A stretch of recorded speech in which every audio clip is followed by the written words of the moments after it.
أعوذ بالله من الشيطان الرجيم. بسم الله الرحمن الرحيم. تبارك الذي بيده الملك وهو على كل شيء قدير. الذي خلق الموت والحياة ليبلوكم أيكم أحسن عملا وهو العزيز الغفور. الذي خلق 7 سماوات طباقا ما ترى في خلق الرحمن من تفاوت فارجع البصر هل ترى من فطور ثم ارجع البصر كرتين ينقلب إليك البصر خاسئا وهو حسير. ولقد زينا السماء الدنيا بمصابيح وجعلناها رجوما للشياطين وأعتدنا لهم عذاب السعير. وللذين كفروا بربهم عذاب جهنم وبئس المصير. إذا ألقوا فيها سمعوا لها شهيقا وهي تفور تكاد تميز من الغيظ كلما ألقي فيها فوج سألهم خزنتها ألم يأتكم نذير؟ قالوا بلى قد جاءنا نذير فكذبنا وقلنا ما نزل الله من شيء إن أنتم إلا في ضلال كبير. وقالوا لو كنا نسمع أو نعقل ما كنا في أصحاب السعير.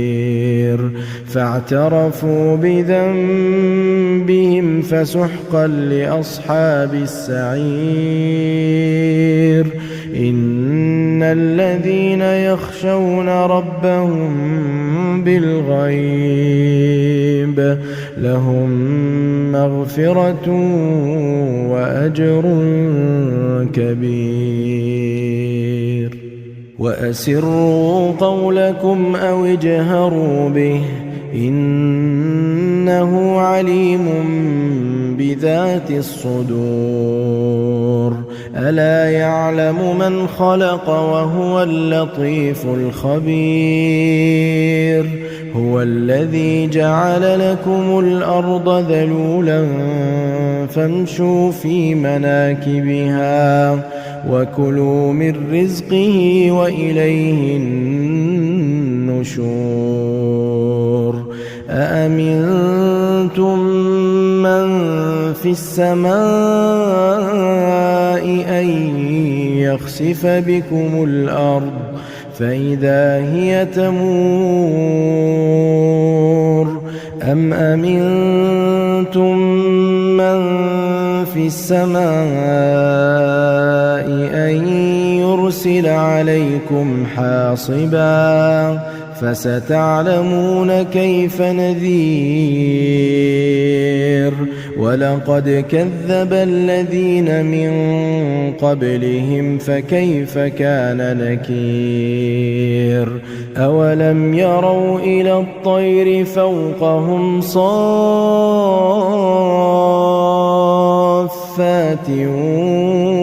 ويقبضن ما يمسكهن إلا الرحمن إن إنه بكل شيء بصير. أمن هذا الذي هو جند لكم ينصركم من دون الرحمن إن الكافرون إلا في غرور. أمن هذا الذي يرزقكم إن أمسك رزقه بل لجوا في عتو ونفور. أفمن يمشي مكبا على وجهه أهدى أمن يمشي سويا على صراط مستقيم. قل هو الذي أنشأكم وجعل لكم السمع والأبصار والأفئدة قليلا ما تشكرون. قل هو الذي ذرأكم في الأرض وإليه تحشرون. ويقولون متى هذا الوعد إن كنتم صادقين. قل إنما العلم عند الله وإنما أنا نذير مبين. فلما رأوه زلفة سيئت وجوه الذين كفروا وقيل هذا الذي كنتم به تدعون. قل أرأيتم إن أهلكني الله ومن معي أو رحمنا فمن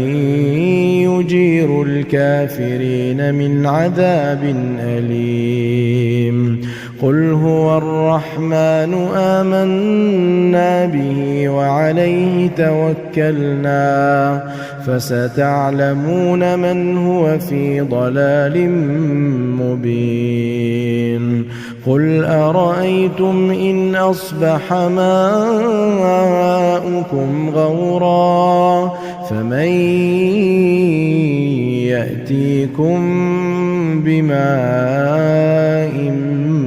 معين. أعوذ بالله من الشيطان الرجيم. بسم الله الرحمن الرحيم. الرحمن علم القرآن خلق الإنسان علمه البيان. الشمس والقمر بحسبان والنجم والشجر يسجدان والسماء رفعها ووضع الميزان ألا تطغوا في الميزان وأقيموا الوزن بالقسط ولا تخسروا الميزان. والأرض وضعها للأنام فيها فاكهة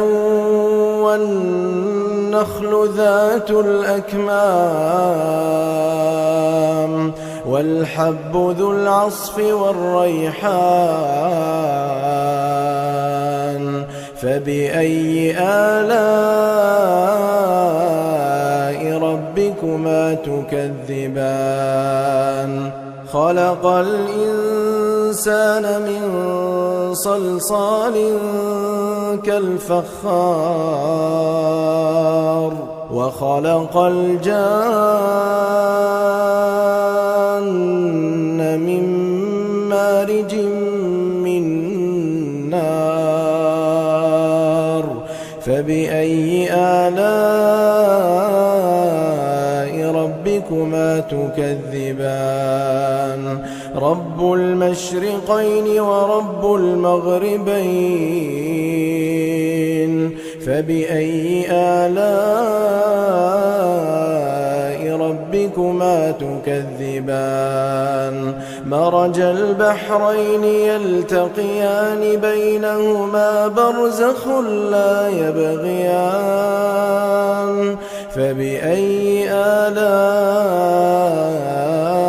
ربكما تكذبان يخرج منهما اللؤلؤ والمرجان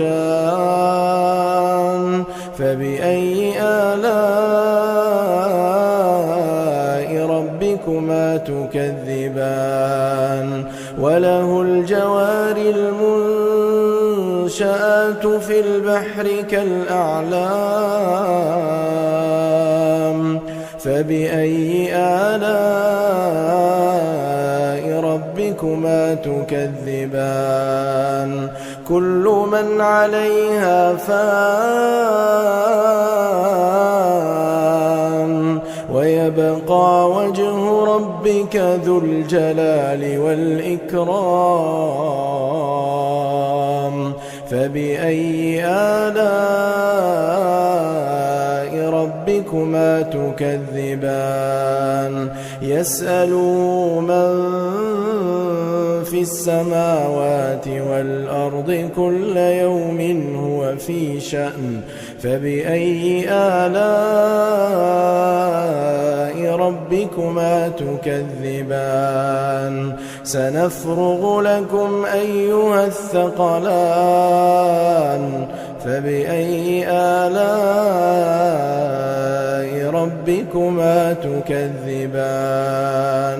يا معشر الجن والإنس إن استطعتم أن تنفذوا من أقطار السماوات والأرض فانفذوا لا تنفذون إلا بسلطان فبأي آلاء ربكما تكذبان يرسل عليكما شواظ من نار ونحاس فلا تنتصران فبأي آلاء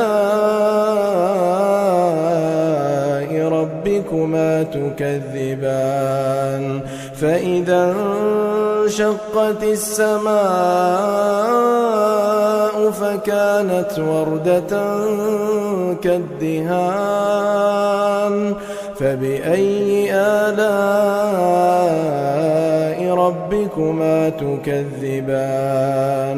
فيومئذ لا يسأل عن ذنبه إنس ولا جان فبأي آلاء ربكما تكذبان يعرف المجرمون بسيماهم فيؤخذ بالنواصي والأقدام فبأي آلاء ربكما تكذبان هذه جهنم التي يكذب بها المجرمون يطوفون بينها وبين حميم آن فبأي آلاء ربكما تكذبان ولمن خاف مقام ربه جنتان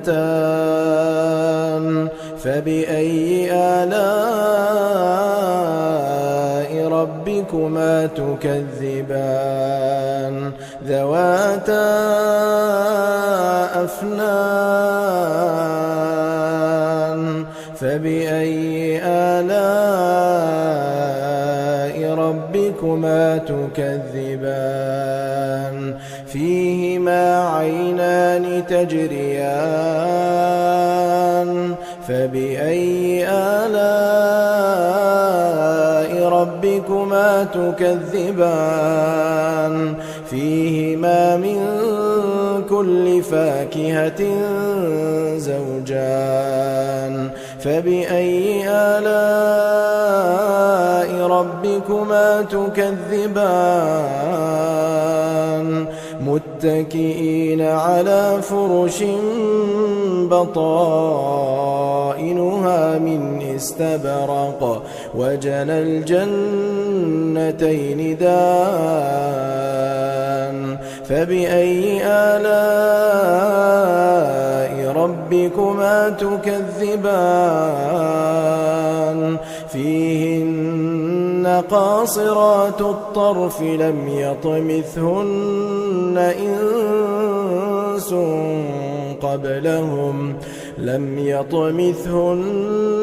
إنس قبلهم ولا جان فبأي آلاء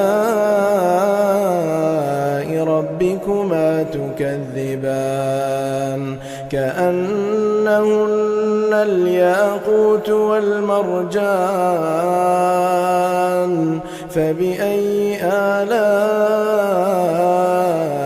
ربكما تكذبان هل جزاء الإحسان إلا الإحسان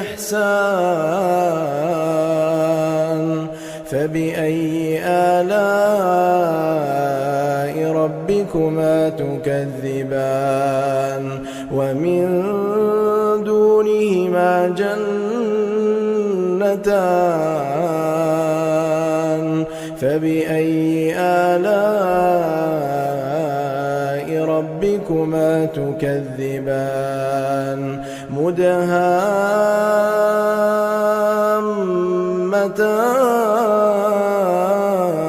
مدهامتان فبأي آلاء ربكما تكذبان فيهما عينان نضاختان فبأي آلاء ربكما تكذبان فيهما فاكهة ونخل ورمان فبأي آلاء ربكما تكذبان فيهن خيرات حسان فبأي آلاء ربكما تكذبان حور مقصورات في الخيام فبأي آلاء ربكما تكذبان لم يطمثهن إنس قبلهم ولا جان فبأي آلاء ربكما تكذبان متكئين على رفرف خضر وعبقري حسان فبأي آلاء ربكما تكذبان تبارك اسم ربك ذي الجلال والإكرام أعوذ بالله من الشيطان الرجيم بسم الله الرحمن الرحيم تبارك الذي بيده الملك وهو على كل شيء قدير الذي خلق الموت والحياة ليبلوكم أيكم أحسن عملا وهو العزيز الغفور الذي خلق 7 سماوات طباقا ما ترى في خلق الرحمن من تفاوت فارجع البصر هل ترى من فطور ثم ارجع البصر كرتين ينقلب إليك البصر خاسئا وهو حسير ولقد زينا السماء الدنيا بمصابيح وجعلناها رجوما للشياطين وأعتدنا لهم عذاب السعير وللذين كفروا بربهم عذاب جهنم وبئس المصير إذا ألقوا فيها سمعوا لها شهيقا وهي تفور تكاد تميز من الغيظ كلما ألقي فيها فوج سألهم خزنتها ألم يأتكم نذير قالوا بلى قد جاءنا نذير فكذبنا وقلنا ما نزل الله من شيء إن أنتم إلا في ضلال كبير وقالوا لو كنا نسمع أو نعقل ما كنا في أصحاب السعير فاعترفوا بذنبهم فسحقا لأصحاب السعير إن الذين يخشون ربهم بالغيب لهم مغفرة وأجر كبير وأسروا قولكم أو اجهروا به إنه عليم بذات الصدور ألا يعلم من خلق وهو اللطيف الخبير هو الذي جعل لكم الأرض ذلولا فامشوا في مناكبها وكلوا من رزقه وإليه النشور أأمنتم من في السماء أن يخسف بكم الأرض فإذا هي تمور أم أمنتم من في السماء أن يرسل عليكم حاصبا فستعلمون كيف نذير ولقد كذب الذين من قبلهم فكيف كان نكير أولم يروا إلى الطير فوقهم صافات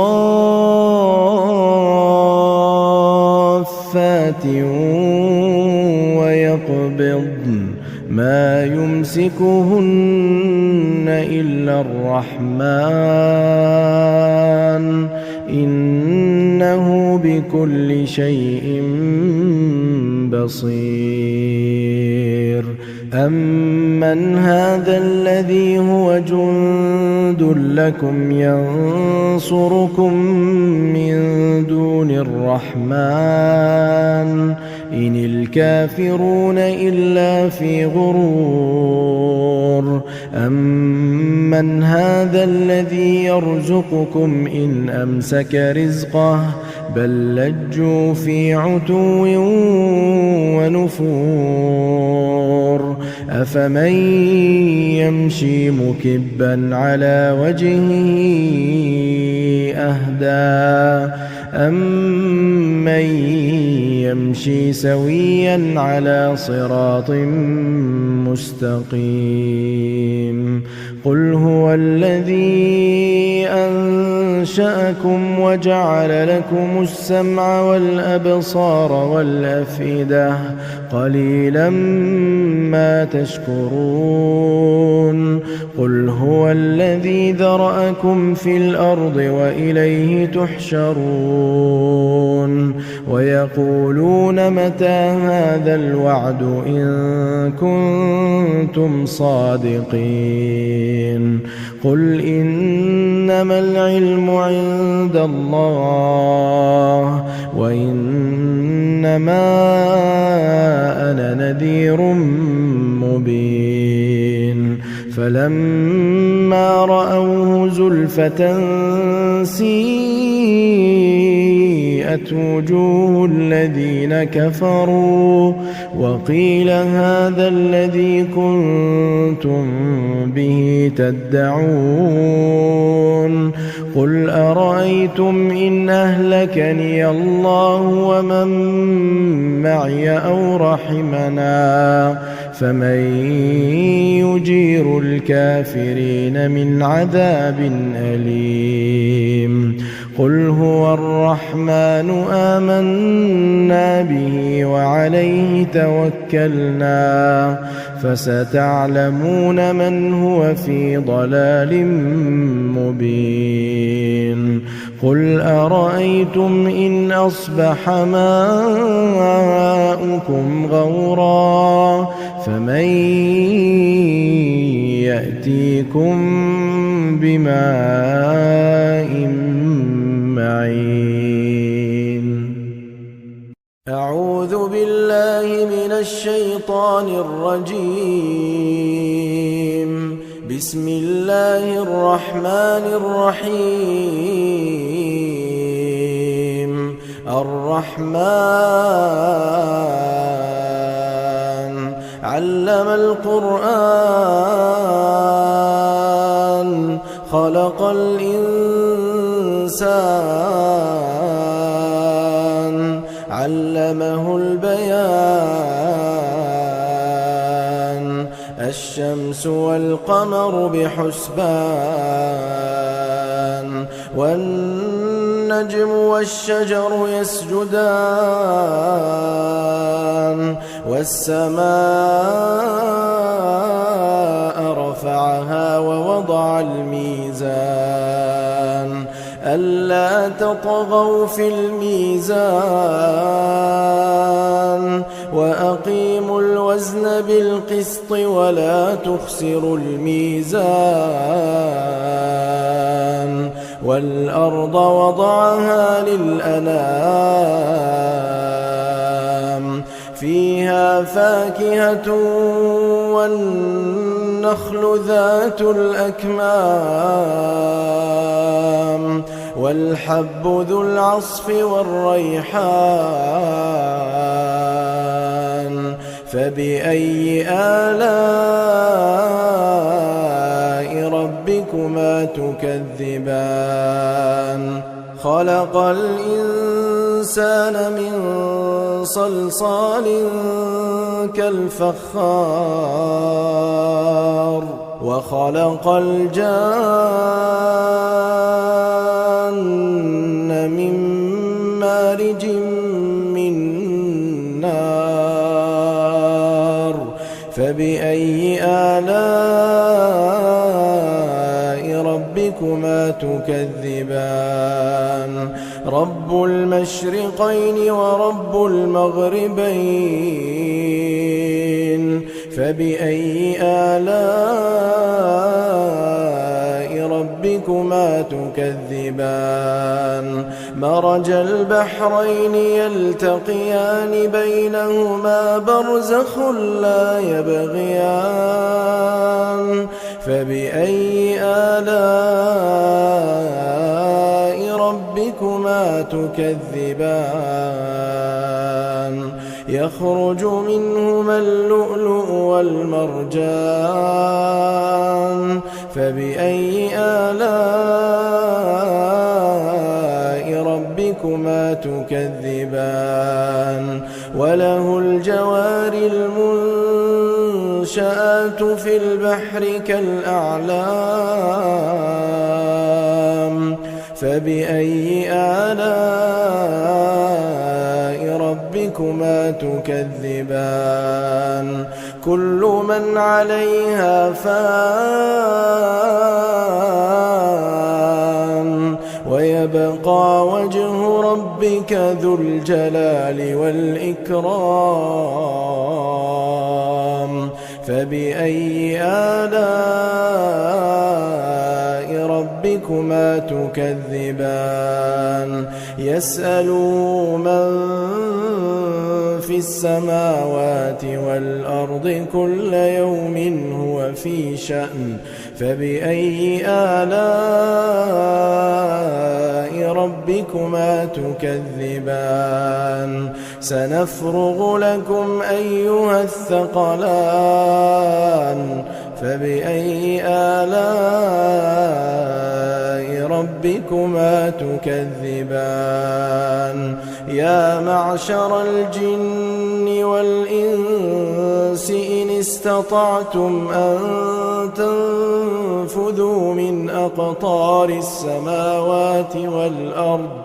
فانفذوا لا تنفذون إلا بسلطان فبأي آلاء ربكما تكذبان يرسل عليكما شواظ من نار ونحاس فلا تنتصران فبأي آلاء ربكما تكذبان فإذا انشقت السماء فكانت وردة كالدهان فبأي آلاء ربكما تكذبان فيومئذ لا يسأل عن ذنبه إنس ولا جان فبأي آلاء ربكما تكذبان يعرف المجرمون بسيماهم فيؤخذ بالنواصي والأقدام فبأي آلاء ربكما تكذبان هذه جهنم التي يكذب بها المجرمون يطوفون بينها وبين حميم آن فبأي آلاء ربكما تكذبان ولمن خاف مقام ربه جنتان فبأي آلاء ربكما تكذبان ذواتا أفنان فبأي آلاء ربكما تكذبان فيهما عينان تجريان فبأي آلاء ربكما تكذبان فيهما من كل فاكهة زوجان فبأي آلاء ربكما تكذبان متكئين على فرش بطائنها من استبرق وجنى الجنتين دان فبأي آلاء ربكما تكذبان فيهن قاصرات الطرف لم يطمثهن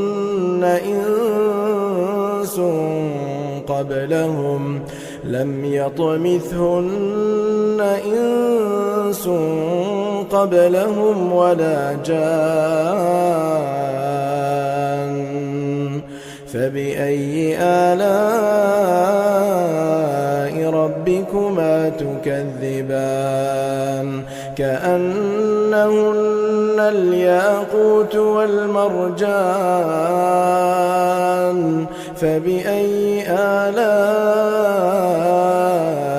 ربكما تكذبان هل جزاء الإحسان إلا الإحسان فبأي آلاء ربكما تكذبان ومن دونهما جنتان فبأي آلاء ربكما تكذبان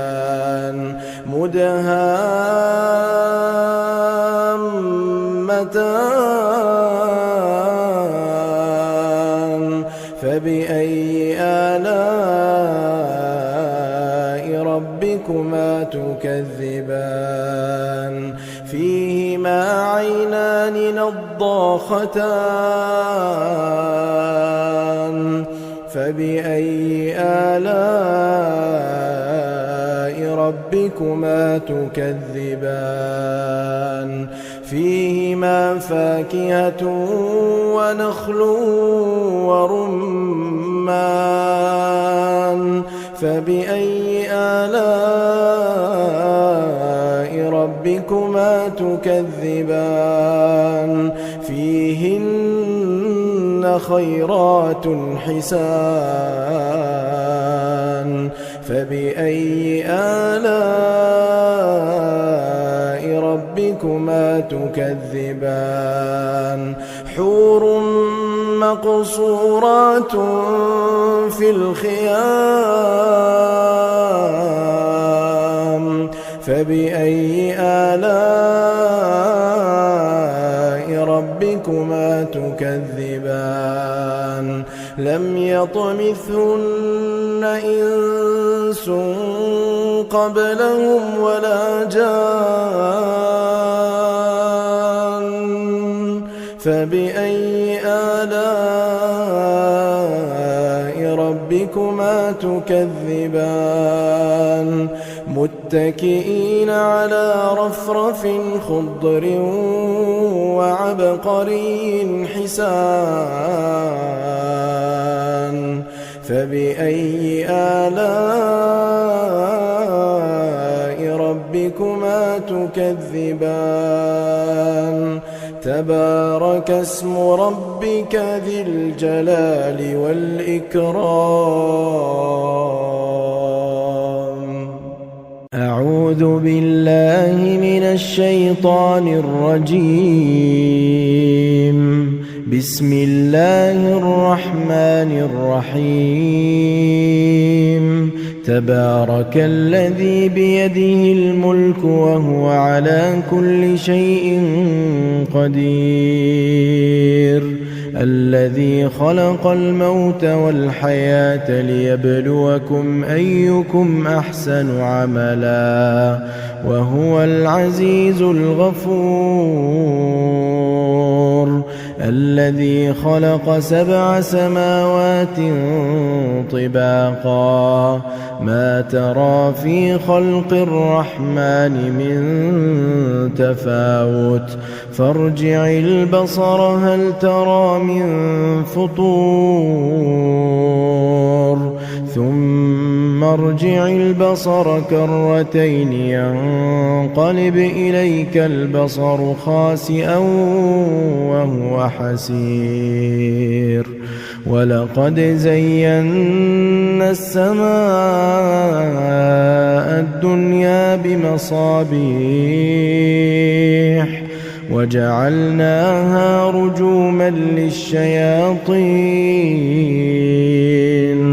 وأعتدنا لهم عذاب السعير وللذين كفروا بربهم عذاب جهنم وبئس المصير إذا ألقوا فيها سمعوا لها شهيقا وهي تفور تكاد تميز من الغيظ كلما ألقي فيها فوج سألهم خزنتها ألم يأتكم نذير قالوا بلى قد جاءنا نذير فكذبنا وقلنا ما نزل الله من شيء إن أنتم إلا في ضلال كبير وقالوا لو كنا نسمع أو نعقل ما كنا في أصحاب السعير فاعترفوا بذنبهم فسحقا لأصحاب السعير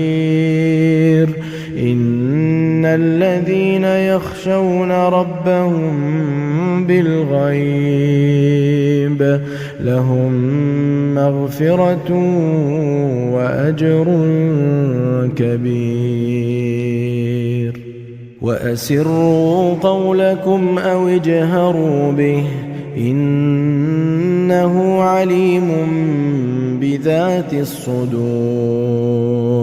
ألا يعلم من خلق وهو اللطيف الخبير هو الذي جعل لكم الأرض ذلولا فامشوا في مناكبها وكلوا من رزقه وإليه النشور أأمنتم من في السماء أن يخسف بكم الأرض فإذا هي تمور أم أمنتم من في السماء أن يرسل عليكم حاصبا فستعلمون كيف نذير ولقد كذب الذين من قبلهم فكيف كان نكير أولم يروا إلى الطير فوقهم صافات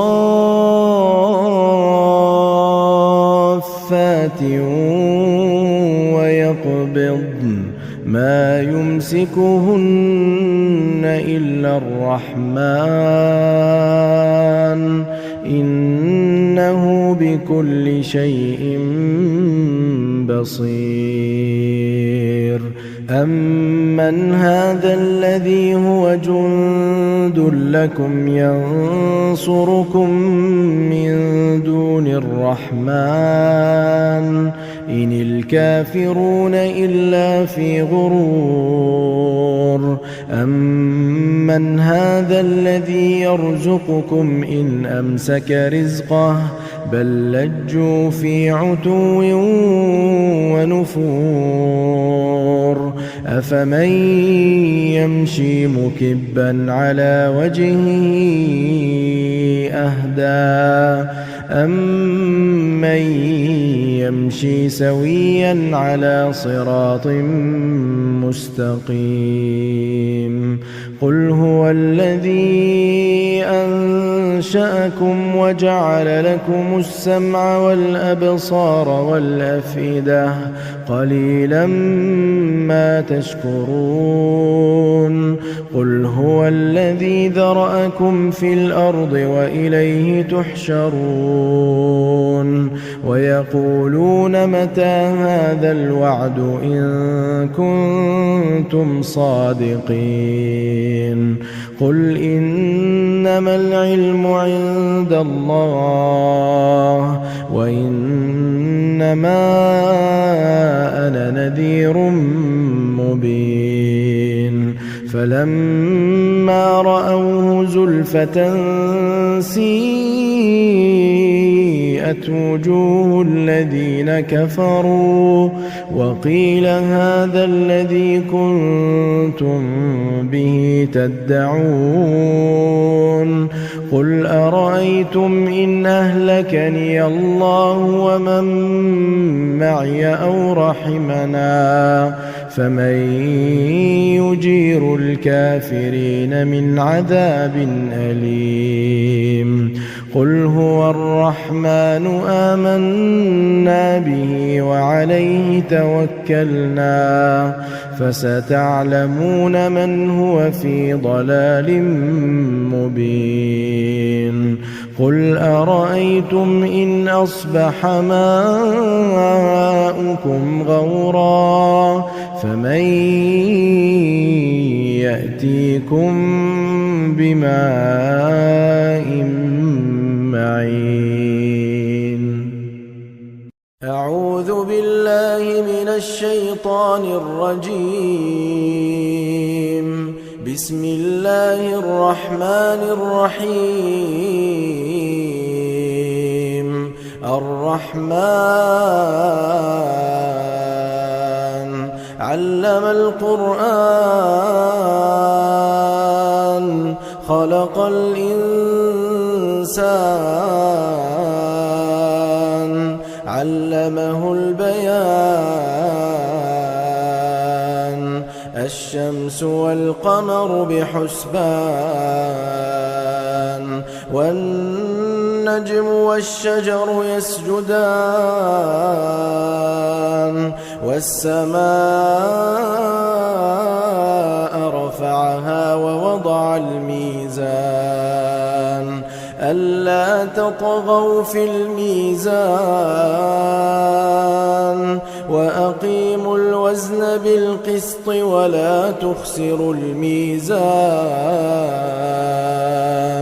والأرض وضعها للأنام فيها فاكهة والنخل ذات الأكمام والحب ذو العصف والريحان فبأي آلاء ربكما تكذبان خلق الإنسان من صلصال كالفخار وخلق الجان من مارج من نار فبأي آلاء ربكما تكذبان رب المشرقين ورب المغربين فبأي آلاء ربكما تكذبان مرج البحرين يلتقيان بينهما برزخ لا يبغيان فبأي آلاء ربكما تكذبان يخرج منهما اللؤلؤ والمرجان فبأي آلاء ربكما تكذبان وله الجوار المنشآت في البحر كالأعلام فبأي آلاء ربكما تكذبان كل من عليها فان ويبقى وجه ربك ذو الجلال والإكرام فبأي آلاء ربكما تكذبان يسأله من في السماوات والأرض كل يوم هو في شأن فبأي آلاء ربكما تكذبان سنفرغ لكم أيها الثقلان فبأي آلاء ربكما تكذبان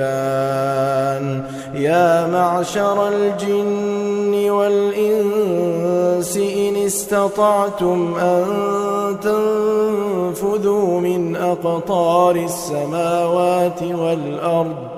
فانفذوا لا تنفذون إلا بسلطان فبأي آلاء ربكما تكذبان يرسل عليكما شواظ من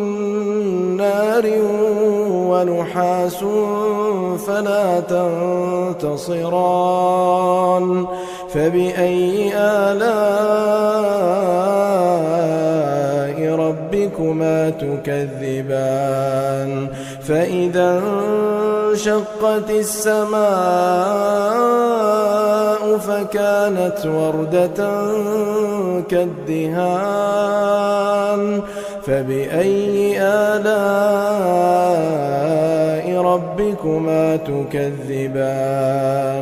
فيومئذ لا يسأل عن ذنبه إنس ولا جان فبأي آلاء ربكما تكذبان يعرف المجرمون بسيماهم فيؤخذ بالنواصي والأقدام فبأي آلاء ربكما تكذبان هذه جهنم التي يكذب بها المجرمون يطوفون بينها وبين حميم آن فبأي آلاء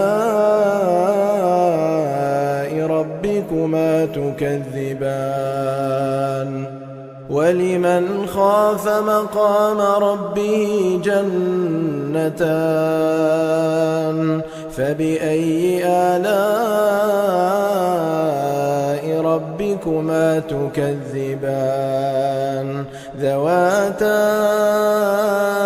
أفنان فبأي آلاء ربكما تكذبان فيهما عينان تجريان فبأي آلاء ربكما تكذبان فيهما من كل فاكهة زوجان فبأي آلاء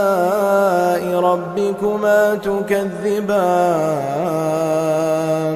متكئين على فرش بطائنها من استبرق وجنى الجنتين دان فبأي آلاء ربكما تكذبان فيهن قاصرات الطرف لم يطمثهن إنس قبلهم لم يطمثهن إنس قبلهم ولا جان فبأي آلاء ربكما تكذبان كأنهن الياقوت والمرجان فبأي آلاء ربكما تكذبان هل جزاء الإحسان إلا الإحسان فبأي آلاء ربكما تكذبان ومن دونهما جنتان فبأي آلاء ربكما تكذبان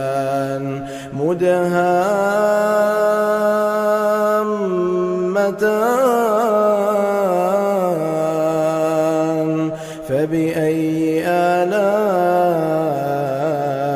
ربكما تكذبان فيهما عينان نضاختان